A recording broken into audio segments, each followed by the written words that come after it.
This morning's sermon is going to be a bit different than usual. And what I mean by that is I have two very different points that I think are worth our time this morning, and they don't necessarily come together in this sermon. So what we're going to do is cover both of those points, and we'll just make a hard shift. But then next week's sermon, I think, we'll be able to tie these together. But doing all of that in one sermon was going to be a bit much. So today we'll have two different points, and I'll just keep you posted as we go. So follow with me then, with that being said, to our first consideration this morning. Noted author, Nobel laureate, and Holocaust survivor Elie Wiesel once said that the opposite of love is not hate, but indifference.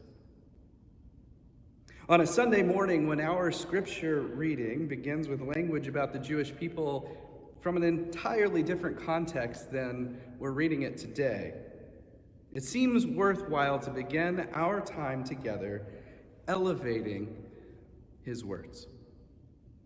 In particular, I want to wrestle with this language in John's Gospel, at least for a few moments, as a gesture away from a posture of indifference or casual dismissal of the New Testament's seemingly, on the surface, anti-Jewish language and storytelling. It's important for us, both as Christians, to understand what our scriptures are saying, but also as Christians who practice love, so that we can help speak out and stand against any anti-Semitic or anti-Jewish language that is misusing our own scriptures to harm or denigrate an entire group of people. If we don't wrestle with these texts as they come to us, at least in today's culture and context, maybe we aren't actively hating our Jewish siblings, but we are practicing the opposite of love and indifference. So first, let me say what I hope I try to mention whenever we come to it, when we have references like this in our reading today. Particularly today's language says fear of the Jews. I use quotes for that phrase. It's important for us then to understand what was happening, both in the historical event itself and also years later when the gospel writer is writing about that event. It's important because there is a notion, particularly in evangelical Christian circles, that it's the Jews who killed Jesus. It's still prevalent today. The Jewish leaders at the time were certainly threatened by Jesus' influence and scandalized by his teachings, but this would have been the case no matter what time and place and culture Jesus had entered into.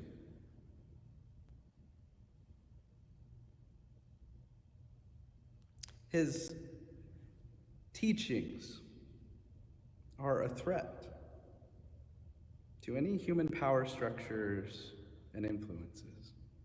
He's still scandalous and threatening to us today. But we must not forget that Jesus was a Jewish man living in Palestine. He was tortured and executed by the Empire of Rome. And of course, we must not forget his popularity with the Jewish people of his day who might not have had much power or privilege in the society. At the same time, apart from that historical moment, coming closer to when the Gospels were written themselves, we must also make note of that context. The writers and followers of Jesus were almost all Jewish at that point.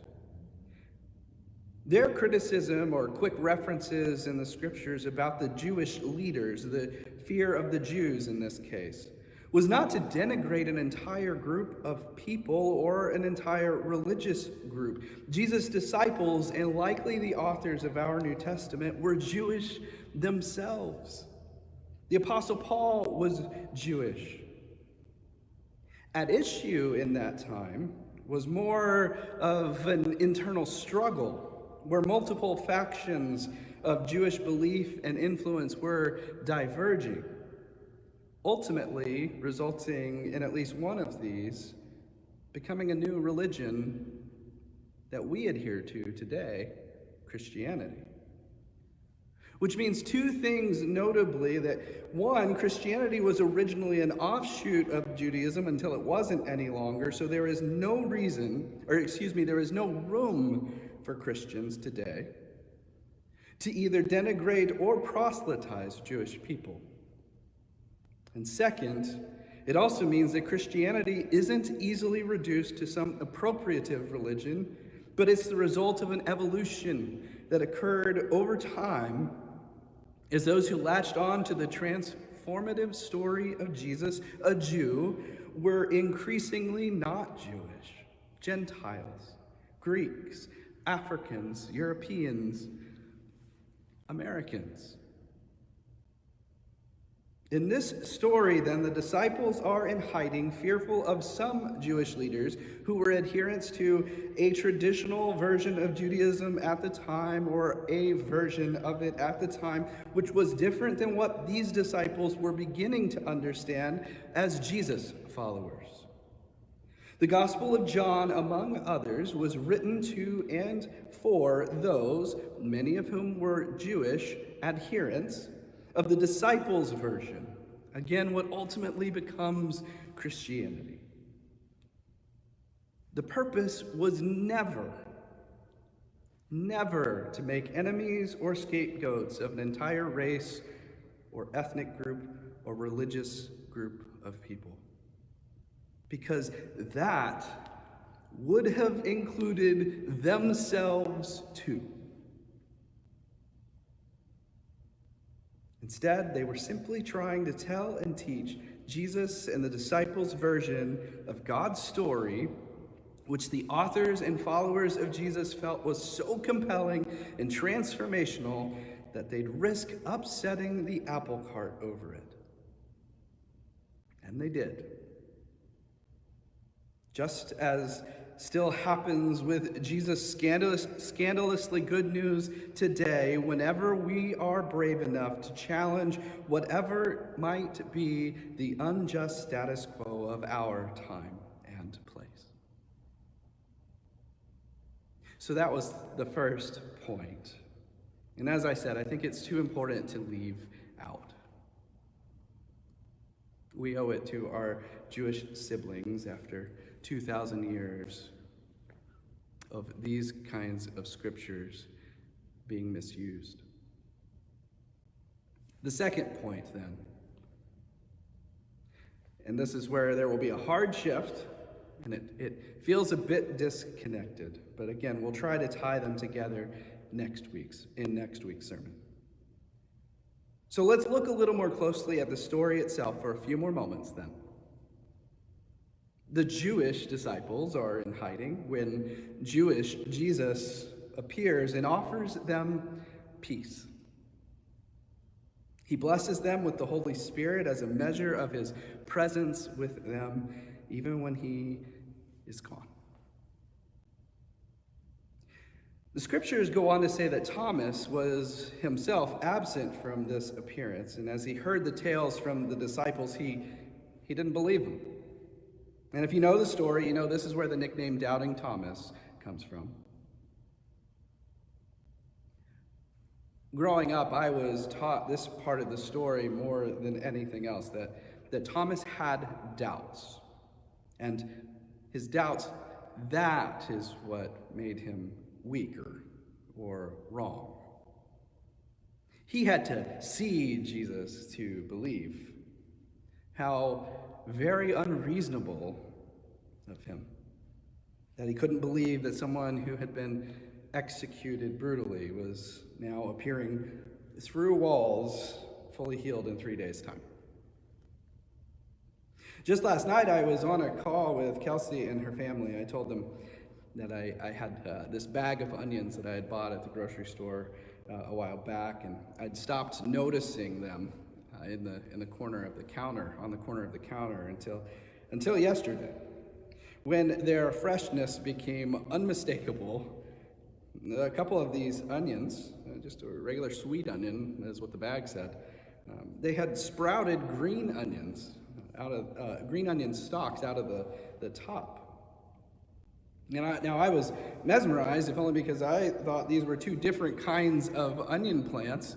The green ones that grow up in a little stalk, and then I guess the regular onion, sweet onions, yellow onions, whatever, just that I'm used to seeing at the grocery store. Now Kelsey's sister, Brittany, would not believe me, so she turned to the internet to show me how I was incorrect, playfully, of course. Let me skip straight to the ending of this story by quoting Jesus here. "Blessed are those who have not seen and yet come to believe." She saw me holding the onion with the green stalks growing out, but it was only after she saw, with her own hands holding her iPhone, and her own eyes reading the websites that she had looked up and seeing those images of onions with green stalks growing out of them, that she believed and was converted to the way and the truth and the life of onions. We like to make doubt out to be the bad guy. It was certainly this way in my childhood churches. At least if my church leaders weren't making our Jewish siblings out to be so first. But we all do this in religion, in telling stories about onions, in partisan agendas. Doubting is not okay.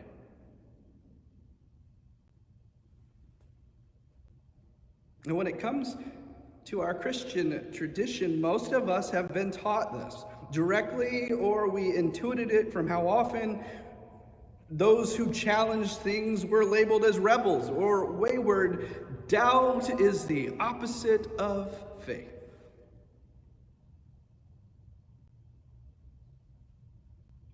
It was certainly the case in my childhood. True faith meant believing without question. And I'm sure it had at least something to do with simply misunderstanding Jesus' words here, as if Jesus was blessing those who believe without seeing, and that somehow was meant to throw shade at Thomas for needing to see and touch Jesus first.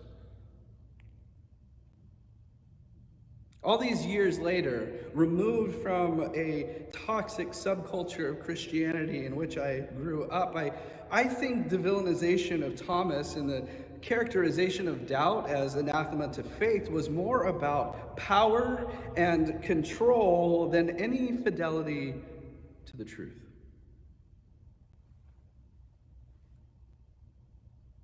After all, blind faith bestows leaders with unchecked power over their followers.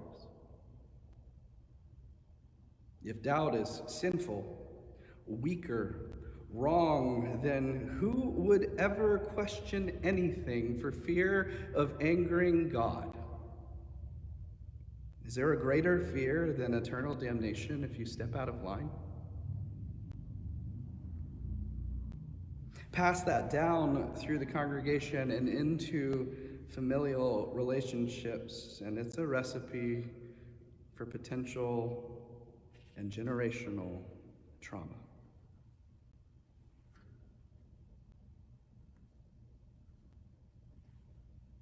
So let me be clear. For any and all of you, but especially those who experience the trauma of growing up in church communities or families or schools that prohibited uncertainty, curiosity, questions, doubt, the opposite of faith is not doubt. Elie Wiesel says that the opposite of love is not hate, but indifference. I don't believe the opposite of faith is doubt. I think The opposite of faith looks like a sibling of indifference, complacency. Doubting means you are wrestling, you are questioning, you are testing what is and isn't real or true or believable for you. You aren't throwing everything out when you doubt. You are clarifying, refining, buffing.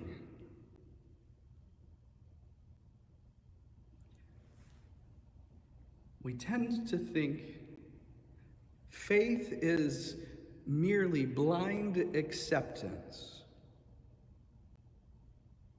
when in reality, faith is an unending cycle of curiosity and intrigue and imagination and doubt and verification and belief and actions that perpetuate and repeat themselves over and over again throughout our entire lives, because we are continually confronted with new information and new experiences.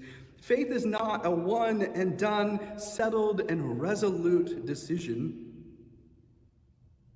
Faith is active and engaged, working out questions and doubts and putting them into practice with our actions. In other words, true faith results in faithfulness.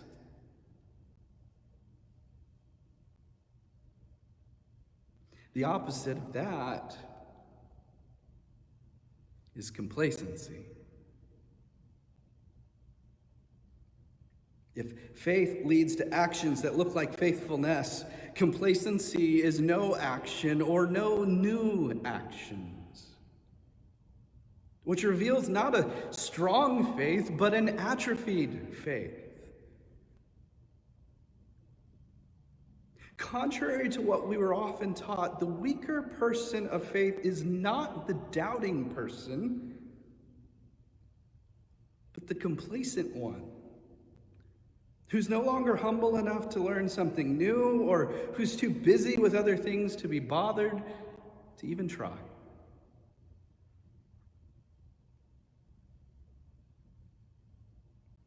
Thomas was not wrong, and he was not weaker for having his doubts. He didn't give up. He wanted to understand, and for him, the way his brain worked, he had lots of questions.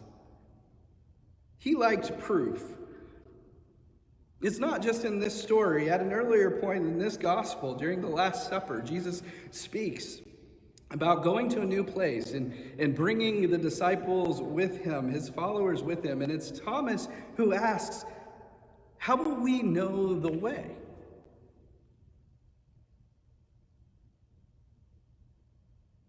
And Jesus doesn't call him weak of faith, doesn't throw shade, but answers with a teaching that we know so well today. Jesus responds saying, "I am the way, the truth, and the life." Thomas, his faith was inquisitive, like FBC Wu is inquisitive. But also, like FBC Wu, it didn't keep him from faithful actions. In another part of John's gospel, the disciples are confronted with the threat of potential violence against Jesus. And it's Thomas who forcefully declares that they should go anyway and be with Jesus and suffer with him if that's what should come their way. And just for good measure, according to Christian tradition, outside of the scriptures, the tradition says that Thomas went on to share the story of this transformative Jewish man named Jesus in parts of India and Asia, ultimately suffering a similar fate of martyrdom as Jesus himself suffered.